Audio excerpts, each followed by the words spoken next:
So, g'day people, how you going? And today, I have some books that can make you a better person. So, if you want to just make yourself a better person, make Australia great again, yeah. But for self-improvement, you need some cornerstones in which you need to set a reference. And that's where books come into it. So here we have the Bhagavad Gita, and I have read these a long time ago, but I actually forget what they are. And these are all books that people wrote in their lifetime, and they set out how their lives went, and they set out how they went about to actually improve themselves. So in chapter 6, we have the yoga of meditation. The man who performs what he should without looking to its fruit of the Shamyan, one who follows the path of shaman or renunciation, and yogin. He who does not light the sacred fire and performs no rite is neither of these. So I have no idea what that means, but basically because I don't know what a Shamyan is, so most likely it's an enlightened person, and if they don't actually follow the rituals, then they actually don't become a Shamyasin. And it is never born, nor does it ever die, nor, having once existed, will it cease to do so. It is unborn, eternal, immutable, and medieval. It is not killed through the body is slain. So I would say that is actually the spirit. Or, as I don't actually believe in the spirit, probably the things that person has done. Like an artist does art, their embodiment is in the art, their love is in the art, and even though they pass away and disappear, that artwork can last for hundreds, even thousands of years, depending on how it's looked after. So, the Bhagavad Gita is something you should actually look up. Okay, another one, Marcus Aurelius. So we have Indian. Now we get to the Romans. Marcus Aurelius. This is basically, the book probably never had a title because it's really just a diary of his, and it just sets a journey. I think it's in Stoicism, is it? Yeah.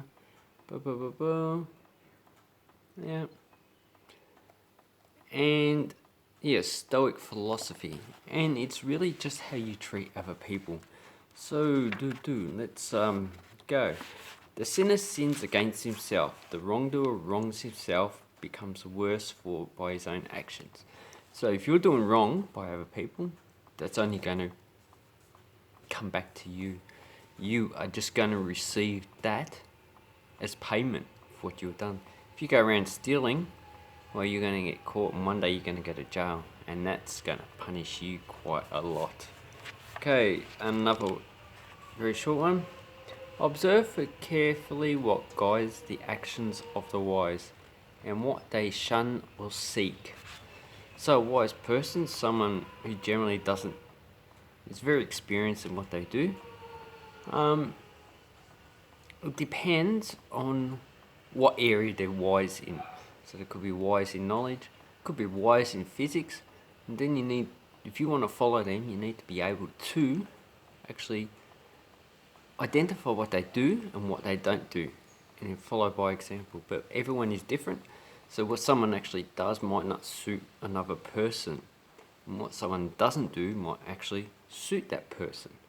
So, okay, to be in a process of change is not an evil, any more than to be the product of change is a good. So, along with the other one, so observe who you admire and how they actually become better, and also change yourself. There's no problem with changing yourself. Changing your ideas, changing your beliefs, that's a good thing, especially if that belief is outdated or is just basically wrong. Change it to a correct belief, and you will be a good and better person for it. Another one that can actually improve you, but I find this a little bit restrictive, Confucius, because it just says respect your elders. It doesn't matter what your elders do. I suppose we have that in Australian society as well. But respecting like a bad person is really, really not a good thing to do. Okay, let's have a little read. The master said, the gentleman agrees with others without being an echo. The small man echoes without being in agreement. So, you can be in agreement with people without actually doing what actually they do. A small man echoes without being in agreement. So someone who disagrees with them really has not much of an opinion. Okay, Su Kong asks, all in the village like him. What do you think of that? The master said, that is not enough. All in the village dislike him. What do you think of that? The master said, that is not enough either. Those in his village who are good like him, and those who are bad dislike him. What would be better? So, there is a man in the village. All the good people like him, all the bad people dislike him. And that will be better. But all in the village like him, all in the village dislike him. So they like him and dislike him at the same time. I suppose it depends on your actions, what you have done. The master said, after a good man has trained the common people for 7 years, they should be ready to take up arms. Okay, so that's a military thing. That really has no bearing. I suppose it does have a bearing on your training. After a certain period, you should be able to do it. So they will train 7 years to be in the military, for arms, for fighting. So they should have been ready. So it doesn't matter what you do, train yourself and you will get better. So Confucius is well worth actually reading this. And it goes along, so that's Chinese. You've got Roman, which is the basis of Western civilization, my Australia. Then you have Indian.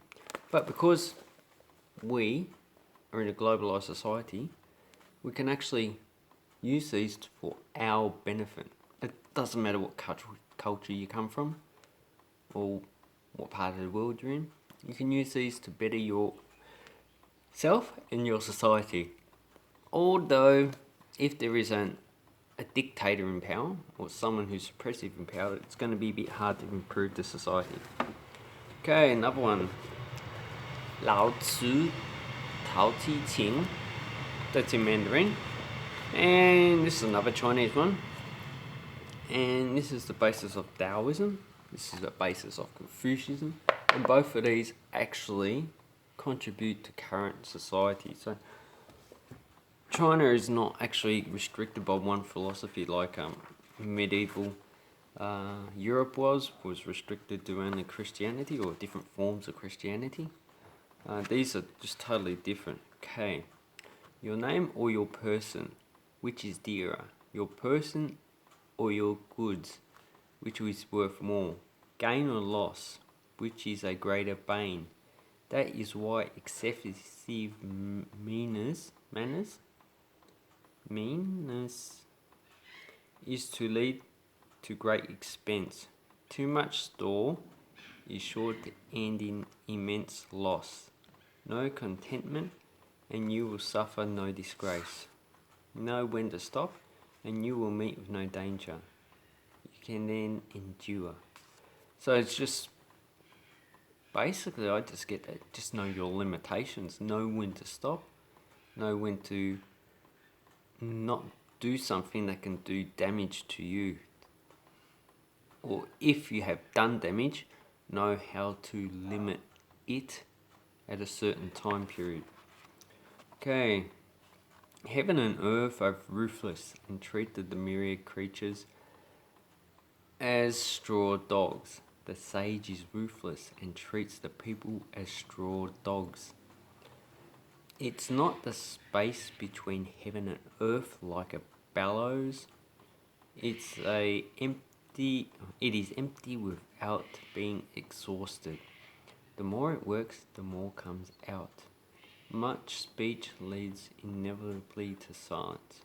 Better to hold fast to the void.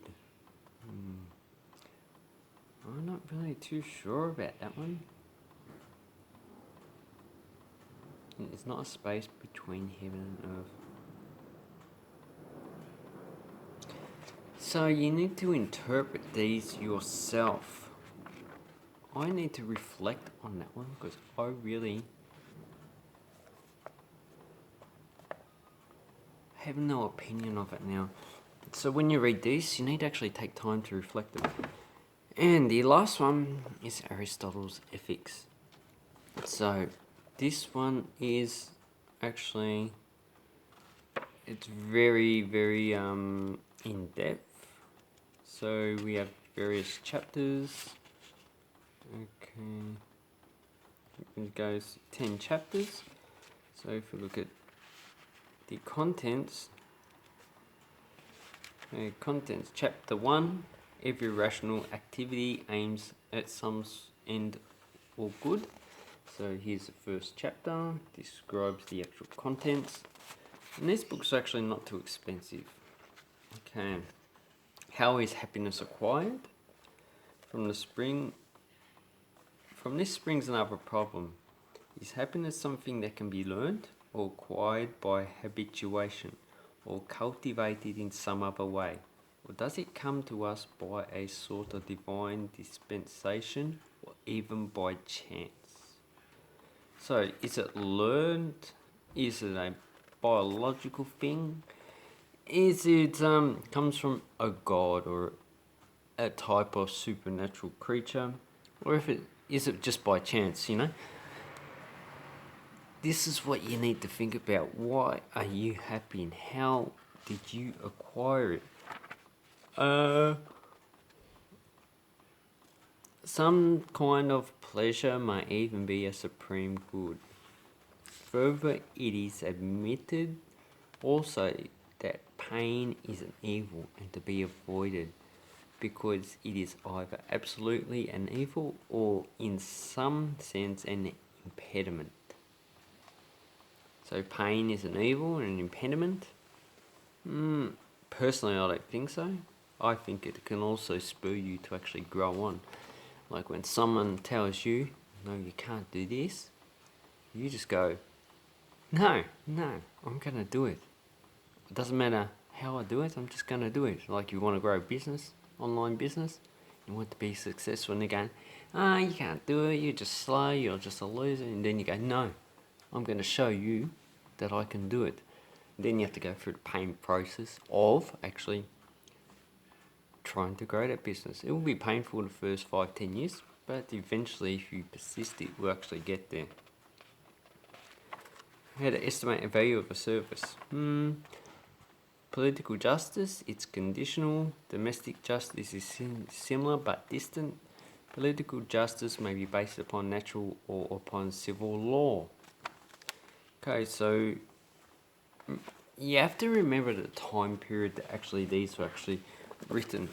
So most of these are written in a similar time period. So this is about through 2,300 years ago.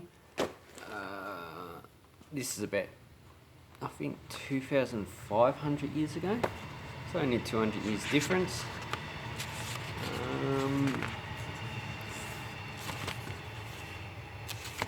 Does it have, when it was actually, so about 2,500 years ago. This is about, it was emperor from, he was born in 121 and died in 180. So that's about 500 years, 600 years separated these two books. This book here is roughly the same period, about 2,500 years ago, so pretty much similar period to that one. And the Confucius was written at about the same time as the Tao Te Ching. So legalism actually tried to destroy these, and a lot of the texts that were probably with these two actually probably destroyed, and this is what we have here. So, to improve yourself, don't just select one type of culture, don't just select one type of period, because, well, I also like to see what I can get out of this one. So this is 1,000 years old Japanese book, The Pillar Book of Sei Shonagon. Shonagon is her name, and she was a lady in waiting, so she was like a consort of the Japanese emperor. And this is one of these first actual texts, literary text written. It was written originally in Sumerian, the first language that was written down. Either that or Egyptian, it's pretty much debated. And this is about the Gilgamesh, I think it was the king of Uruk, which is now in southern Iraq. And this one's very enlightening. It shows you the times. Like, Gilgamesh, when someone got married in Uruk, he actually slept with the woman. And then Enkidu came along and said, no, you can't do that. It's just really not right. And it's just about morals and how to behave, even if you are a ruler and powerful. So I recommend you actually read that as well. So we got 3 different cultures. Chinese, actually 4 or 5. Chinese, Greek, ancient Greek. We have Roman.